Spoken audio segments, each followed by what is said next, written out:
Hello जय हिंद दोस्तों।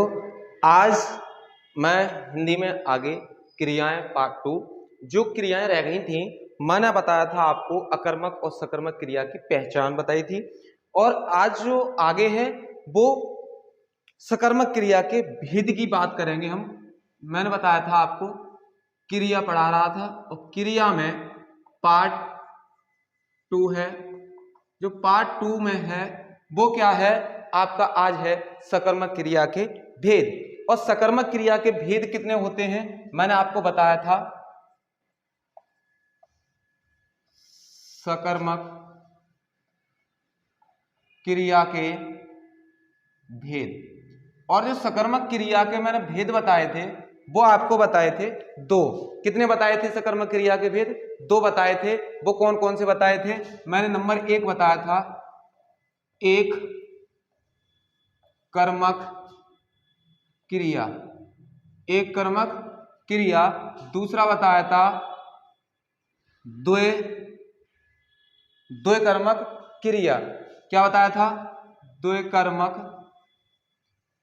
क्रिया या इसे ही कह देते हैं बहु कर्मक क्रिया। ये मैंने बताया था द्वय कर्मक क्रिया और बहुकर्मक क्रिया बताया था। इससे आगे चलते हैं एक कर्मक क्रिया और बहुकर्मक, द्विकर्मक क्रिया और बहुकर्मक क्रिया। इसमें जो आगे है एक कर्मक क्रिया की तरफ चलते हैं। एक कर्मक क्रिया कहती क्या है? तो हमें हेडिंग डालेंगे एक कर्मक क्रिया, एक कर्मक क्रिया। एक कर्मक क्रिया क्या कहलाते? एक कर्मक क्रिया होती क्या है? तो जब किसी वाक्य में क्रिया के साथ एक ही कर्म प्रयुक्त हो उसे क्या कहते हैं? एक कर्मक क्रिया कहते हैं। जैसे मैंने कहा क्या, जब किसी वाक्य में कोई सा भी वाक्य हो, जब किसी वाक्य में क्रिया के साथ एक ही कर्म, वाक्य में क्रिया के साथ एक ही कर्म में एक ही कर्म प्रयुक्त हो, एक ही कर्म प्रयुक्त हो उसे हम क्या कहेंगे? एक कर्मक क्रिया कहलाती है। वो क्या कहलाती है? कर्म प्रयुक्त हो एक कर्मक क्रिया कहलाती है। एक कर्मक क्रिया कहलाती है। जैसे मैंने कहा एक कर्मक क्रिया होगी कैसे, उसकी अगर हम बात करें तो मैंने कहा जैसे मोहित पुस्तक पढ़ता है। जैसे मैंने कहा मोहित पुस्तक पढ़ता है। मैंने लिखा मोहित पुस्तक पढ़ता है। अब मोहित पुस्तक पढ़ता है तो इसमें एक कर्मक क्रिया क्या होगी? क्रिया क्या होगी? पुस्तक हो जाएगी। क्या हो जाएगी? पुस्तक हो जाएगी। क्या हो जाएगी? पुस्तक। एक कर्मक क्रिया हो जाएगी। एक कर्म हो रहा है, पुस्तक पढ़ रहा है। ठीक है। जैसे मैंने कहा रवि फुटबॉल खेलता है। रवि फुटबॉल खेलता है। मैंने कहा रवि फुटबॉल खेलता है। अब रवि फुटबॉल खेलता है तो एक कर्मक क्रिया क्या हो जाएगी? इसकी फुटबॉल हो जाएगी। फुटबॉल क्या हो जाएगी? एक कर्मक क्रिया हो जाएगी। यहां तक क्लियर हुआ दोस्तों? अब चलते हैं हम द्विकर्मक क्रिया की तरफ। द्विकर्मक क्रिया क्या कहलाती है?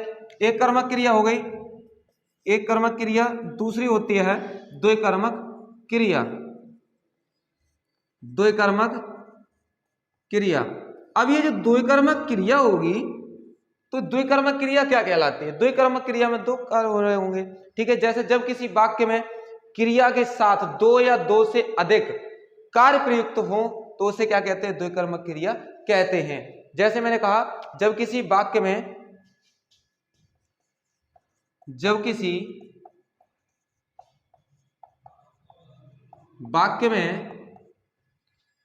क्रिया के साथ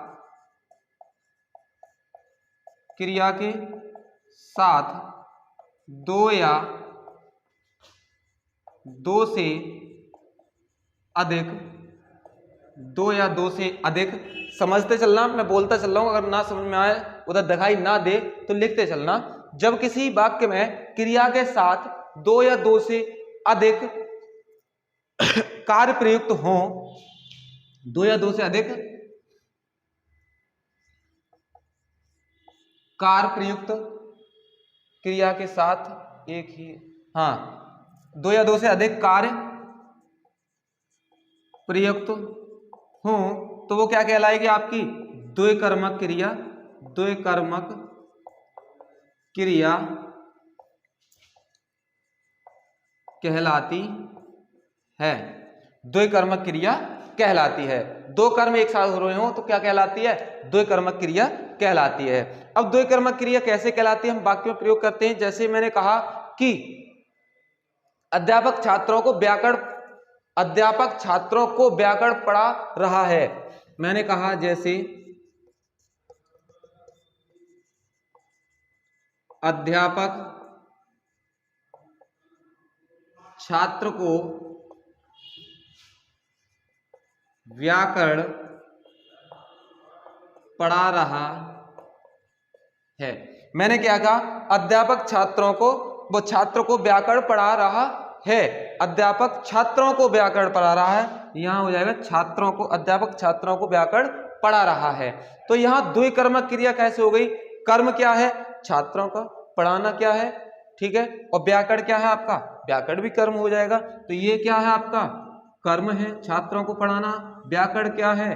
कर्म है। तो यहाँ दो कर्म एक साथ हो रहे हैं, दो कार्य एक साथ हो रहे हैं, दो या दो से अधिक कार्य प्रयुक्त हो तो द्विकर्मक क्रिया कहलाती है। मतलब दो कार्य एक साथ में हो, ठीक है। जैसे मैंने एक और वाक्य कहा, जैसे माता पुत्री को शिक्षा देती है। माता, मैंने कहा माता पुत्री को शिक्षा देती है। अब यहां माता पुत्री को शिक्षा देती है तो माता किसको दे रही है? पुत्री को दे रही है। क्या दे रही है? शिक्षा दे रही है। तो यहां दो कर्म क्या हो गए? पुत्री को क्या देती है? शिक्षा देती है। एक ये हो गया, ठीक है। दूसरा क्या हो गया? शिक्षा हो गया। यहां दो कर्म हो गए, पुत्री को और शिक्षा। माता दे रही है पुत्री को, शिक्षा दे रही है। यहां पुत्री भी कर्म कर रही है और माता भी कर्म कर रही है, शिक्षा भी कर्म कर रहा है। तो दो कर्म हुए। तो दो कर्म जिस जगह पाए जाएं वो क्या कहलाती है? द्विकर्मक क्रिया कहलाती है। अब विशेष बात द्विकर्मक क्रिया की क्या होती है, इसको उतार लीजिए, स्क्रीनशॉट ले लीजिए। चलिए आगे चलते हैं। चलिए इसको कर लीजिए जल्दी से। चलिए यहां तक समझ में आया। इसके बाद में एक कर्मक और द्विकर्मक क्रिया की विशेष पहचान कैसे करेंगे उस पर बात कर लेते हैं। तो चलिए एक विशेष हेडिंग डालते हैं और विशेष हेडिंग की तरफ चलते हैं। क्या डाली हमने हेडिंग? विशेष हेडिंग डाली और विशेष हेडिंग में समझेंगे कि क्या क्या होता है। तो विशेष में अगर हम बात करें तो द्विकर्मक क्रिया की पहचान के लिए वाक्य में मैंने कहा द्विकर्मक क्रिया की पहचान के लिए, द्विकर्मक क्रिया की पहचान के लिए, द्विकर्मक क्रिया की पहचान के लिए वाक्य में प्रयुक्त क्रिया से के लिए वाक्य में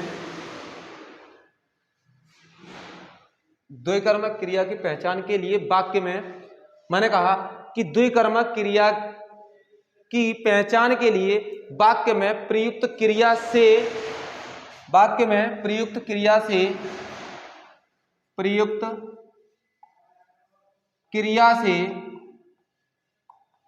क्या, यहां समझना, क्या और किसको से प्रश्न किया जाता है। क्या और किसको से प्रश्न किया जाता है। यहां समझना, द्विकर्मक क्रिया की पहचान के लिए वाक्य में प्रयुक्त क्रिया से क्या और किसके द्वारा प्रश्न किया जाता है। मैंने अभी कहा था कि माता पुत्री को शिक्षा देती है। क्या देती है? शिक्षा देती है। किसको देती है? पुत्री को देती है। तो यहां क्या और किसको साथ में प्रश्न किया जाता है वह क्या कहलाती है? द्विकर्मक क्रिया कहलाती है। यहां तक क्लियर हुआ दोस्तों। इसके बाद में मैं चलता हूं इसके वाक्य की तरफ और एक और विशेष हेडिंग डालेंगे, एक और बात समझेंगे। यहां चलिए एक विशेष और हेडिंग डालते हैं, एक बात और समझते हैं।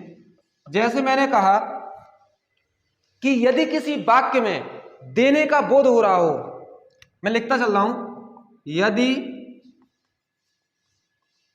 किसी वाक्य में देने का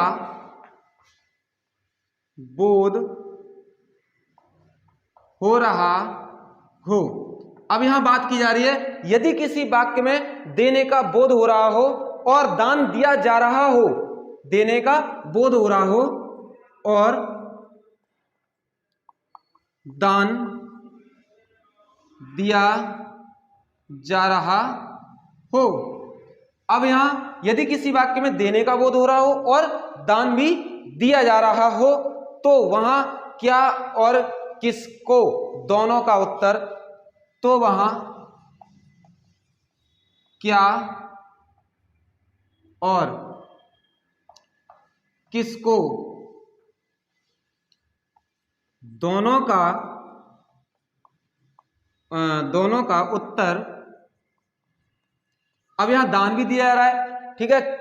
अब बात की जा रही है क्या और किसको, दोनों का उत्तर क्या हो जाएगा? दोनों का उत्तर मिलने पर भी क्या हो गया? दोनों का उत्तर मिलने पर भी एक कर्मक क्रिया होती है। दोनों का उत्तर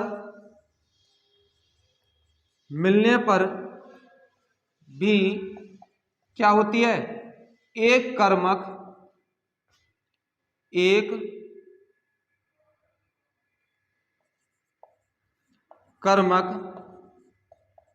क्रिया होती है। अब वहां एक कर्मक क्रिया होती है और इसी के साथ साथ में हम बात करें आगे तो इसमें को परसर्ग के साथ प्रयुक्त शब्द, को परसर्ग के साथ, को परसर्ग जानते हो? परसर्ग में अभी बताऊं परसर्ग किसे कहते हैं। को परसर्ग के साथ प्रयुक्त शब्द कर्म कारक न हो, प्रयुक्त के साथ परसर्ग के साथ प्रयुक्त शब्द कर्म कारक के साथ प्रयुक्त शब्द कर्म कारक, यहां तक समझना। कर्म कारक न होकर संप्रदान कारक होता है। कर्म कारक न होकर क्या हो जाएगा? संप्रदान कारक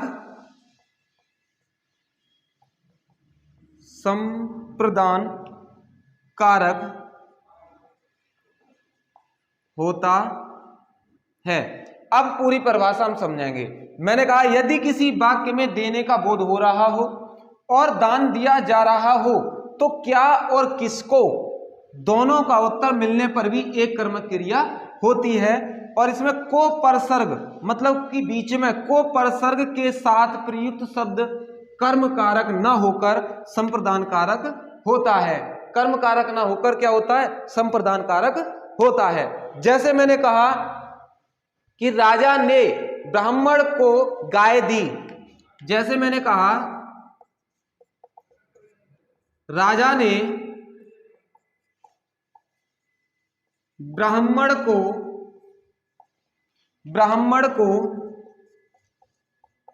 गाय दी। मैंने कहा राजा ने ब्राह्मण को गाय दी। यहां बात करें तो कर्म क्या होगा आपका? कर्म दान देना हो जाएगा। दान दिया जा रहा है। मैंने कहा यदि किसी वाक्य में देने का बोध हो रहा हो और दान दिया जा रहा हो तो क्या और किसको, दोनों का उत्तर मिलने पर भी एक कर्म क्रिया होगी। तो यहां राजा ने ब्राह्मण को गाय दी। क्या दी? गाय दी। तो किस में दी? दान में दी। दान देने का बोध हो रहा है तो यहां क्या हो जाएगी? जो यहां होगा वो क्या होगा? कर्म होगा। ठीक है। अब यहाँ कोपरसर्ग के साथ, कोपरसर्ग क्या है, यहाँ कोपरसर्ग के साथ प्रयुक्त शब्द कर्म कारक ना होकर संप्रदान कारक होगा। अगर यहाँ आपको को दिखाई दे जाए तो संप्रदान कारक होगा। कौन सा कारक होगा? संप्रदान कारक होगा। तो कोपरसर्ग के साथ क्या जुड़ा है? ब्राह्मण जुड़ा है, तो यहाँ क्या हो जाएगा? संप्रदान कारक हो जाएगा दोस्तों, संप्रदान कारक हो जाएगा। यहाँ समझ में आया? कोपरसर्ग जुड़ा हो मतलब कोपरसर्ग के साथ प्रयुक्त शब्द कर्म कारक न होकर संप्रदान कारक होगा, क्योंकि यहाँ कर्म की बात की जा रही, तो यहाँ कर्म कारक कोपरसर्ग लगाए, इसलिए कर्म कारक न होकर संप्रदान कारक होगा। यहां तक समझ में आया दोस्तों? इसके बाद में हम एक वाक्य और देते हैं, जैसे मैंने कहा मोहन ने भिखारी को खाना दिया। मोहन ने भिखारी को खाना दिया। अब यहां हम बात करें कि मोहन, यहां गलत लिख गया, यहां है मोहन ने भिखारी को खाना दिया। अब यहां कर्म क्या है? कर्म देना है खाना। खाना क्या है? इसका कर्म है। यहां कर्म कारक नहीं होगा क्योंकि कोपरसर्ग लगा हुआ है। कोपरसर्ग लगने के साथ में यहां कौन सा हो जाएगा? आपका संप्रदान कारक हो जाएगा दोस्तों। कौन सा कारक हो जाएगा? संप्रदान कारक हो जाएगा। यहां तक समझ में आया? चलिए अब चलते हैं आगे। तो इस यहां तक स्क्रीनशॉट ले लीजिए, यहां तक लिख लिया, इसका स्क्रीनशॉट ले लीजिए। चलिए यहां तक समझ में आया? इसी में एक विशेष बात और है, वो भी लिख लेते हैं, उसको भी समझ लेते हैं। चलिए मैं एक और बात बताता हूं, विशेष एक और बात क्या होती है उसकी तरफ चलते हैं। तो जो विशेष बात होगी, तो चलिए साथ साथ में लिखते चलेंगे। यदि किसी वाक्य में दो कर्म प्रयुक्त हो रहे हों, दो कर्म, यदि किसी वाक्य में दो कर्म,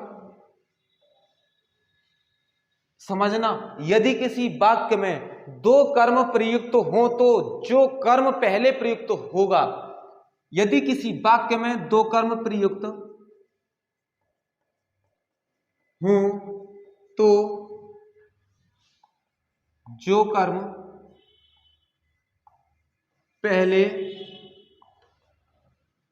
प्रयुक्त होगा, जो कर्म पहले प्रयुक्त होगा वो क्या कहलाएगा?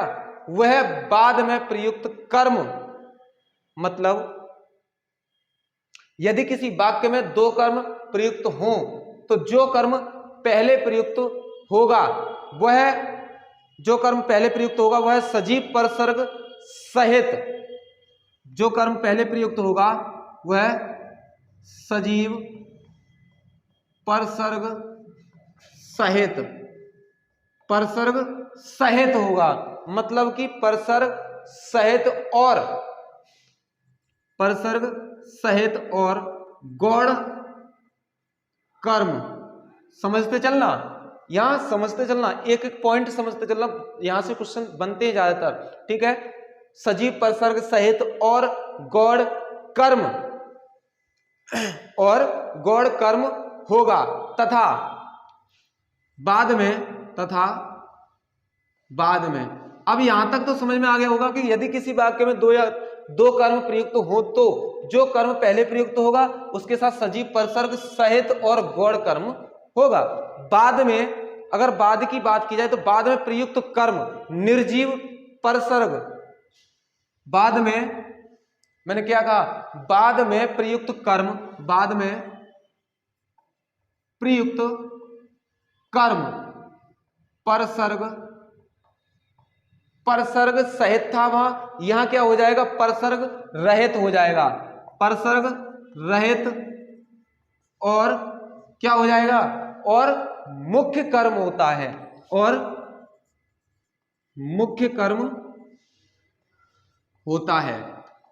यहां समझना मेन बात क्या है, यहां समझते चलना। यदि किसी वाक्य में दो कर्म, यहां समझना, दो कर्म हो, प्रयुक्त हो रहे हो, तो जो कर्म पहले प्रयुक्त होगा वो किसके साथ में होगा? सजीव परसर्ग सहित होगा और गौण कर्म होगा। सजीव परसर्ग सहित होगा और गौण कर्म होगा, तथा बाद में प्रयुक्त कर्म परसर्ग रहित होगा, परसर्ग रहित होगा और मुख्य कर्म होगा। क्या होगा? और मुख्य कर्म होगा। जैसे मैंने कहा कि अध्यापक विद्यार्थियों को शिक्षा देता है। मैंने कहा जैसे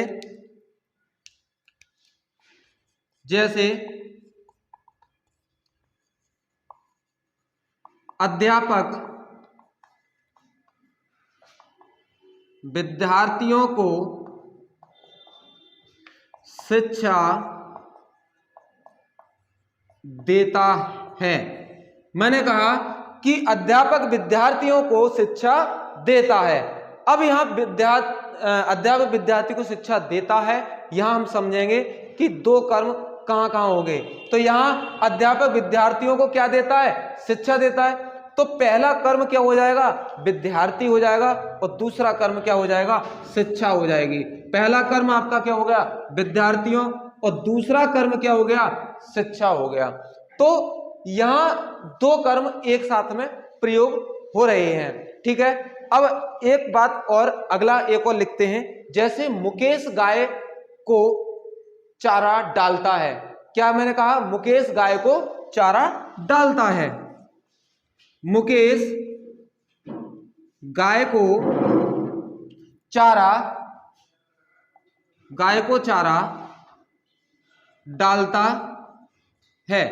अब यहां समझना, मैंने कहा कि मुकेश गाय को चारा डालता है। अब गाय को क्या डालना है? चारा डालना है। यहां चारे की बात हम सजीव परसर्ग सहित जो बोला था, मैंने बताया था सजीव परसर्ग सहित और गौण कर्म होगा। मैंने कहा था प्रयुक्त कर्म परसर्ग रहित होगा और मुख्य कर्म होगा।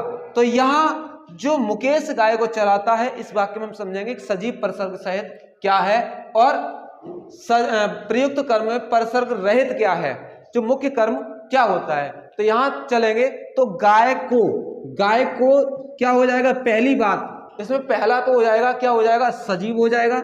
गाय निर्जीव नहीं होती, गाय सजीव होती है। जिनके अंदर जान पाई जाती है वो हमेशा सजीव होते हैं, जिनके अंदर जान नहीं पाई जाती है वो निर्जीव होते हैं। तो गाय क्या हो गई? सजीव हो गई। और सजीव के साथ में क्या है? परसर्ग सहित है, परसर्ग सहित है। दूसरी बात क्या है? यहां परसर्ग सहित है, क्योंकि यहां मैंने को परसर्ग बताया था उसमें, क्योंकि गाय को परसर्ग सहित है। यहां तक क्लियर है। और दूसरी बात गौण कर्म होगा। मैंने कहा था सजीव परसर्ग सहित और गौण कर्म होगा। तो तीसरा क्या हो जाएगा? यहां गौण कर्म हो जाएगा। गौण कर्म होगा। यहां तक क्लियर है। अब हम चलते हैं आगे, देखते हैं इसमें निर्जीव क्या होगा? चारा हो जाएगा। चारा क्या है? निर्जीव है। तो यहां क्या हो जाएगा? चारा निर्जीव हो जाएगा। और ये दूसरा नंबर क्या हो जाएगा? परसर्ग रहित हो जाएगा, परसर्ग रहित हो जाएगा। और तीसरी बात क्या हो जाएगी? ये मुख्य कर्म होगा। क्या होगा? मुख्य कर्म होगा। तो दोस्तों यहां तक आप लोगों के समझ में आया। तो आज की वीडियो आप लोगों को कैसी लगी? अगर वीडियो अच्छी लगी हो तो चैनल को सब्सक्राइब करें और बेल आइकन की घंटी दबा लें, जिससे कि जब भी मैं वीडियो डालूं आप लोगों के पास नोटिफिकेशन पहुंचता रहे। और एक नई बातों में बता दूं, नेक्स्ट टाइम से ज्योग्राफी की वीडियो विद चित्र के साथ में, एक एक पॉइंट के साथ में हम समझते चलेंगे। नेक्स्ट वीडियो आपकी ज्योग्राफी की आएगी, उसके बाद में हिंदी 2 दिन, हिंदी 2 दिन, ज्योग्राफी 2 दिन, इतिहास चलेगा। ठीक है, चलिए मिलते हैं नेक्स्ट वीडियो के साथ में। अगर वीडियो अच्छी लगी हो तो चैनल को सब्सक्राइब करें और ज़्यादा से ज़्यादा शेयर करें। तो मिलते हैं नेक्स्ट वीडियो के साथ में। जय हिंद दोस्तों।